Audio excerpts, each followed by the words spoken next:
Okay, let's move on to section 5 here, hypothesis testing. And so whenever we want to test anything within statistics, we're going to start with a hypothesis. Okay, so um, it's a statement about the value of a population parameter that should or should not be rejected. Okay, so again, we want to think about a hypothesis as anything that we want to test about the population parameter, so a population value, and then we'll use a sample to go in and test that hypothesis. Okay, so whenever we do a hypothesis, there'll always be two. There'll be a null hypothesis and an alternative hypothesis. The null hypothesis is denoted as H0 or H naught.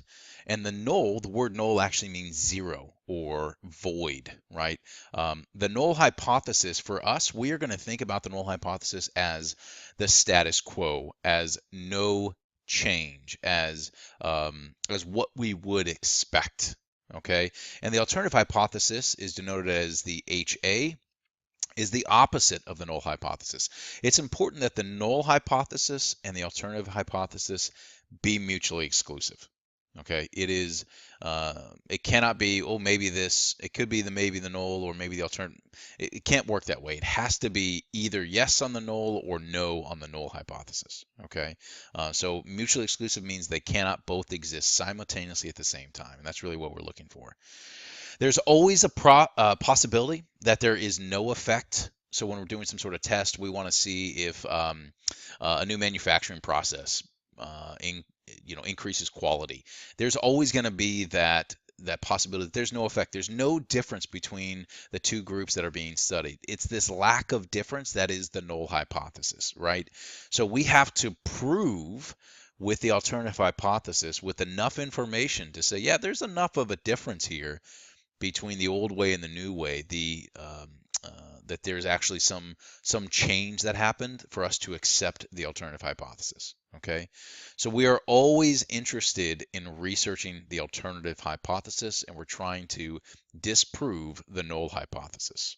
All right. Um, so the null hypothesis, developing a null and alternative hypothesis. For example, a new Salesforce bonus plan is developed in an attempt to increase sales. The alternative hypothesis is that the new bonus plan increases sales, and the null hypothesis would be the new bonus plan does not increase sales. These are two mutually exclusive statements. So that's one. Two, the null hypothesis is the status quo, that the new bonus plan had no effect at all. It is void of any change that we can find, right? And the alternative hypothesis, of course, is that the new bonus plan increases sales. That's really what we're looking for. Okay. All right. Our null and alternative hypothesis are going to look like these three different areas: a one-tailed, two-tailed, upper and lower tail. What tails are we talking about? We're talking about the tails of the normal distribution, those outer edges of the normal distribution that come down and kind of touch our line. Those are considered tails for us. Okay, so a one-tailed hypothesis is the null is that the true population average, is greater than or equal to the population average that we found here, right? And the alternative is that the population average is less than the population average that we found with our testing. We know which type of tail, lower tail, because the alternative hypothesis will always tell us which one. So the arrow, this less than, means lower tail. And the alternative hypothesis, the greater than, means upper tail. Okay, so if we had a normal distribution and we found our line right in the middle, the average, the upper tail test we're looking for when the population average is greater than what we found here. Okay, and then a two-tail test is equal to. We're testing both sides of our normal distribution, up, below, and above the average, both sides of the tails. Okay, so again, the null hypothesis will always be our status quo or no change. And the alternative hypothesis will be that we are attempting to establish some sort of change. This was better. The alternative hypothesis will always point to what tail we should use. All right. Obviously, we understand that our samples are providing estimates of the true population parameter. They are estimates. They can absolutely have errors, and we must recognize that errors exist. One type of error is called a type 1 error. Okay? A type 1 error is the probability that the null hypothesis is true and in an equality, and is called the level of significance. Okay? So the application of a hypothesis testing that only control a type 1 error is often called a significance test. So here's the deal. We make a type 1 error, right, when we assume that the null hypothesis is true when actually it's not, okay? And this happens. We have to recognize that our estimate may be off. The sample that we pulled by randomness is so far from the actual true population average, we could be off.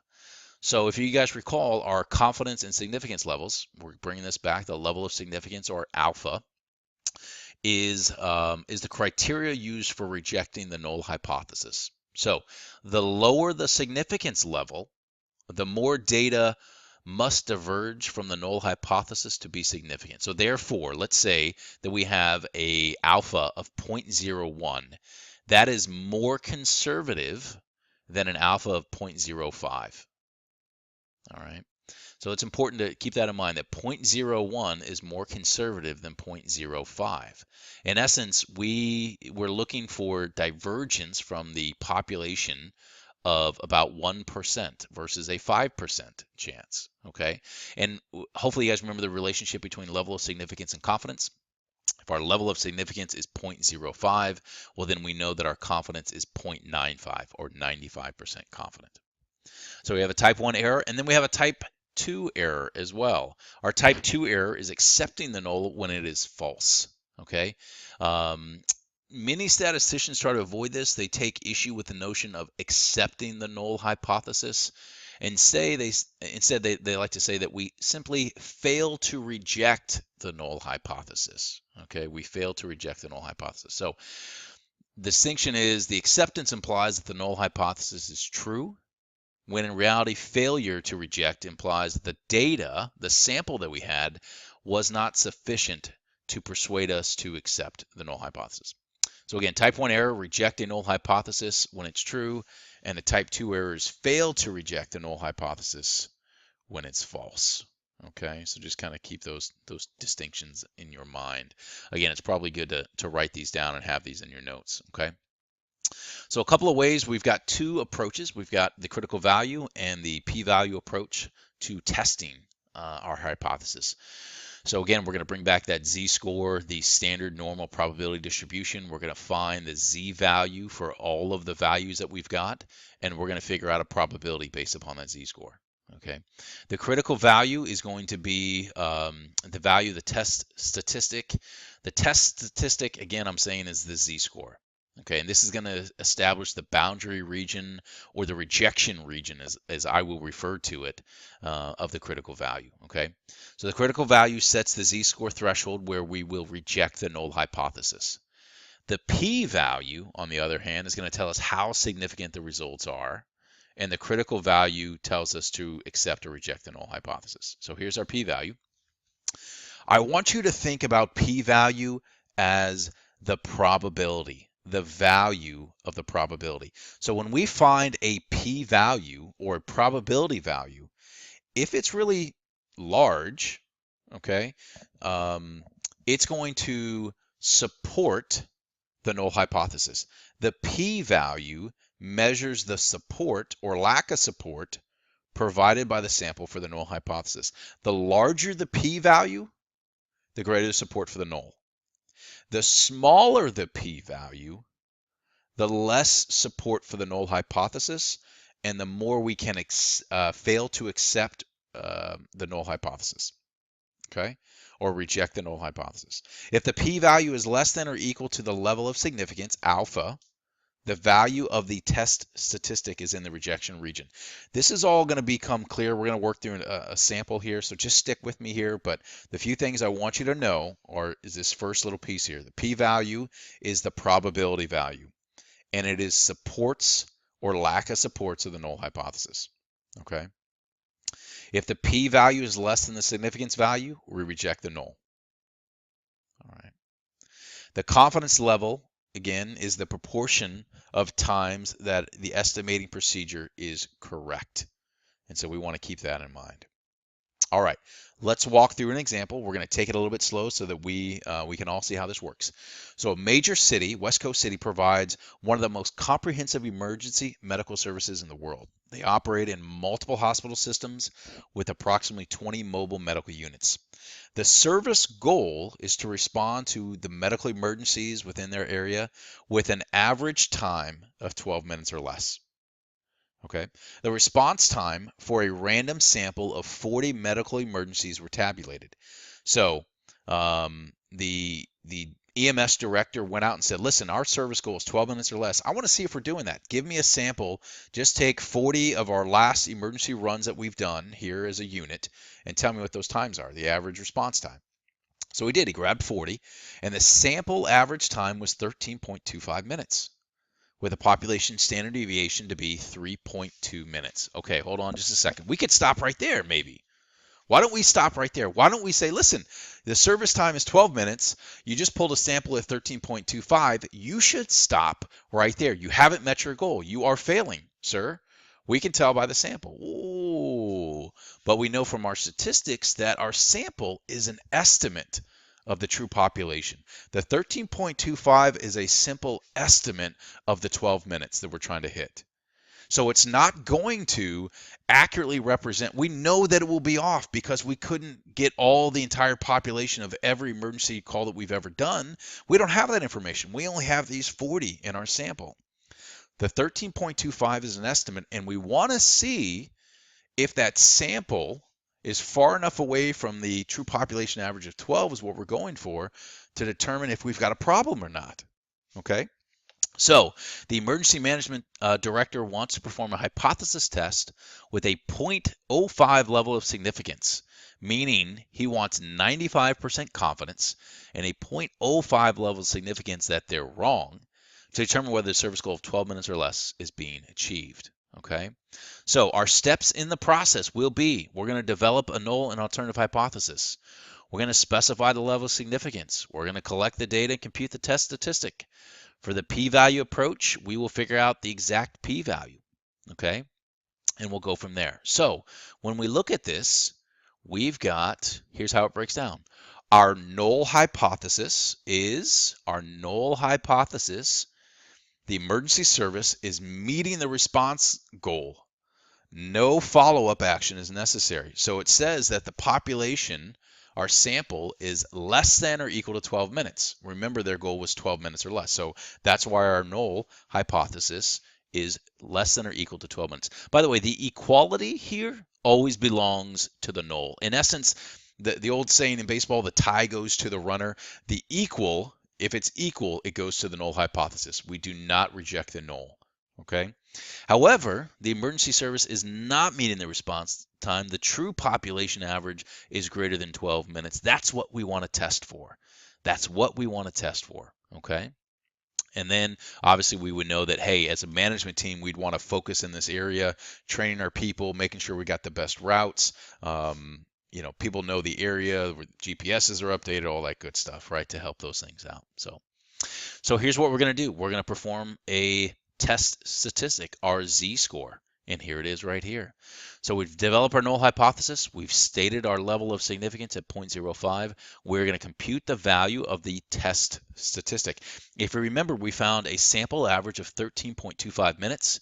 We subtract that from our average population average of 12 minutes is what we want to hit. We have a standard deviation, a population standard deviation of 3.2, and we divide that by the square root of our n, right? The square root of our n here.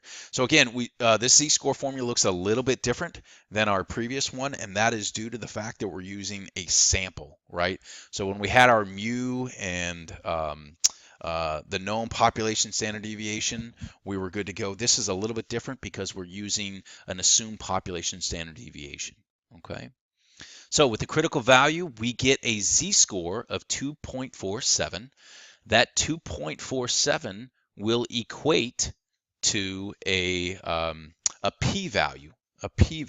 In this case, we'll start with our critical value approach first. We'll look at our critical value. At a level of 0.05, the alpha The Z associated with 0.05 is 1.64. So since we have 2.47, we are well beyond the 1.645. We're going to reject the null hypothesis and state that there is significant statistical evidence to infer that the Metro emergency response is not meeting their goal of 12 minutes. Okay, is not meeting their goal of 12 minutes. We're going to see this visually on our chart as well here. If we compute the probability or the p-value for the 2.47, we'll come up with 0.0068. And again, it's going to reach the same conclusion as our critical value, is we will reject the null hypothesis and we will accept the alternative hypothesis that it is above the 12 minutes. Here's what this p-value means. It means that the probability of taking a sample of 40 responses and getting an average of 13.25, if the true population average was really 12 minutes and us getting a sample of 13.25 minutes, the probability of that happening is 0.0068 or 0.68%. It's so small that the true population average of 12 minutes can't be right. Based upon our sample of 40, getting 13.25 minutes in that sample, and if the true population average were 12, well, the probability of us getting a sample of 13.25 minutes is less than about 0.5%. It's about 0.5%, 0.68%. That is so small that we'd have to say, listen, the probability that this sample is just wrong, it's not a representation, and every other sample we pull would be better than this, the probability of that's really small, 0.0068 or 0.68%. The p-value, the probability of that. Therefore, the true population average is probably not 12. It's higher than that. Okay, that's really what this is saying for us. Here's how it looks. Our critical value we found was 1.645. This is all looked up in a table that is not required for this course. But again, we could do this very easily in Excel with a table on a calculator. Very, very simple to do. We found that the rejection region here is well beyond it, the 2.47, well beyond that. Okay, well beyond that. And so we look at, and our p-value says, wow, we could go all the way up to a significance of 0.01, and we would still reject the null hypothesis. We would be 99% confident. And our problem had said, hey, I just want to be 95%. We could go all the way up to 99% confidence, and we would still reject this null hypothesis. Our 12 minutes, we're not hitting it, guys. That's exactly what this problem is going to tell us. We are not hitting that, okay? And that's how confident we can be. Could we be wrong? Well, yes. We saw that 0.0068. There's a 0.0068 chance that this just happened by randomness. But that's a really small probability, right? And so if I'm a betting man, which I'm not, I play the probabilities, but if I'm a betting man, I'm taking the probabilities all the time and saying that 12 minutes, we're not hitting a team, we need to do better, okay? So that's a one-tailed test, an upper tail test, and we knew that from our null hypothesis. In a two-tailed test, right, we are splitting the values. Do you see this Z alpha divided by 2? Alpha divided by 2. Our alpha, level of significance, 0.05, we're going to divide that by 2. 0.025 in the upper tail and 0.025 in the lower tail, right? And we would split that out. We'd find the critical values, and then we would compare our z-score to either one of those, okay? Here's a quick cheat sheet for you. In a lower tail test, an alpha of 0.1 or 10% and a 90% confidence, our z-score is negative 1.28. 0.05 is 1.645, and 0.01 is 2.32 or 2.34. Those numbers don't change on normal distributions. So these are locked in. If you'll notice, the negatives for the lower tail, positive are the same numbers for the upper tail, and then our two-tail test, in essence, we're here at 1.645, 1.96, and a 2.576. These numbers always stay the same for us. All right. Okay. Again, I don't think you have to memorize those or know those, but just keep that in mind. It's kind of a cheat sheet for you if you needed it. All right, margin of error and interval estimate. The idea here with the point estimate, we want to figure out what the margin of error, plus or minus some number, to help us understand how close are we, right? What is that upper and lower range? So the purpose of the interval estimate is to provide information about how close the point estimate or the average or the sample average is to the value of the parameter. Okay, and so normally we're going to take the sample average plus or minus our margin of error in order to determine what that would be.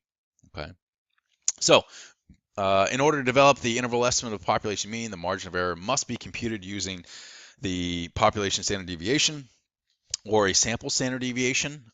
Again, most of the time we're not going to know exactly the population standard deviation, but we will figure out as much as we can and use whatever formula is needed in order to understand how that's going to work. Okay, so if we population standard deviation has a little bit different formula versus the sample standard deviation, so keep that in mind. All right. Again, in this case, we are looking for this upper and lower range of our uh, confidence interval. Okay, confidence interval. All right, so here's our formula. X bar, we're familiar with that, the sample average plus or minus Z alpha divided by 2 times the standard deviation over the square root of n. Okay, times the standard deviation over the square root of n. So here's all of the variables listed out. Pause it here, write these down, make sure you understand what those are. Again, our confidence coefficient is the probability that the confidence interval will contain the true value of the population parameter. Okay, our confidence coefficient is what we're looking for. So the meaning of confidence, because 90% of all intervals constructed using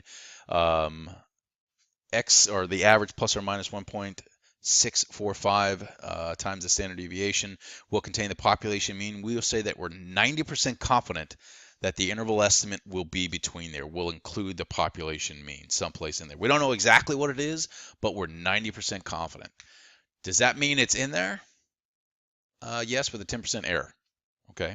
So we say the interval has been established at a 90% confidence, and we can be 90% confident that the true value is in there. So let's do a sample problem, and hopefully it'll shed some light for you. Okay, discount sounds. So a retailer, 260 retail outlets throughout the U.S., the firm is evaluating a potential location for a new outlet, based in part on the mean or the average annual income of the individuals in the marketing area of the new location. So stop right now, put yourself in the shoes. We're scouting for a new location for our new store. One of the things that we pull is the average household income of the individuals within a certain radius of our new store, and we want to figure out how that works. We know from the 260 other stores that we need a certain average income in order to be profitable and remain in business for this store location to make money. Okay, the sample of 36 is taken, and the sample mean income is 41,100. The population is not to be believed to be highly skewed. That indicates we can use a normal distribution. The population standard deviation is estimated to be 4,500, and the confidence coefficient to be used in the interval estimate is 95. So I need to be 95% confident that the average household income is close to this 41,000. Let's say that our number for our discount retail store is like 39,000. $39,000. We know from the other 260 stores we need $39,000 of average income in order for our store to be successful and make money. Okay. Here we've got 41,100. Sweet. We're done. Job's over, right? No, not at all. As a matter of fact, it's a sample. It's an estimate. That 41,100 is an estimate based upon a sample size of 36. So now, given this information, how can we become more confident? How can we become 95% confident? Well, we need to run some statistics. So 95% of the sample means that can be observed are within 1.96 standard deviations from the mean. Exactly. Do you guys remember when we saw the 1 standard deviation, 2, 3 standard deviation moves? that two standard deviations was 95.46% or something like that. So if we want to be a straight 95%, it's 1.96 is our z-score for our standard deviation. Okay, so in this case, we're just going to plug in our numbers. We have a population standard deviation of 4,500. We've got our sample size of 36. We've got 1.96. We get to $1,470. Thus, at a 95% confidence, the margin of error is 1,470. Okay, great. What does that tell me? Well, the next thing I need to do is I need to take that average of 41.1 and I need to minus 1,470 and I need to add 1,470 to it so I can get a range. So in this case, I am 95% confident that the true population income average for this area, for this store, is between 39,630 and 42,570.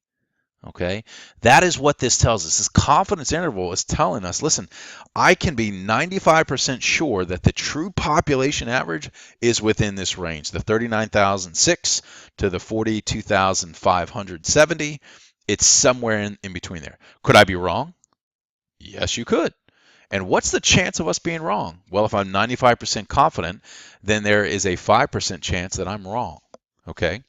So now let's change the scenario just a little bit. Let's say your boss comes to you and says, listen, great job, but the last 4 stores you've picked have been awful. And if you make one more bad selection, site selection, you're fired. So now we want to go from 95% confident. We want to go up to 99% confident. Well, the way we do that is we change this 1.96. We go up to 2.576. Again, it's back in our cheat sheet there from our last video. So we would change that up to 2.576 and you'd be able to then see what this range. That will increase this margin of error. When we increase the margin of error, we get a bigger range between these two numbers. And so now we're 99% confident, but we have a lot bigger room to be wrong. Okay? I hope that helps in the understanding of a couple of these things with hypothesis tests and margin of error and confidence intervals, and we'll continue to hit these topics as we go forward.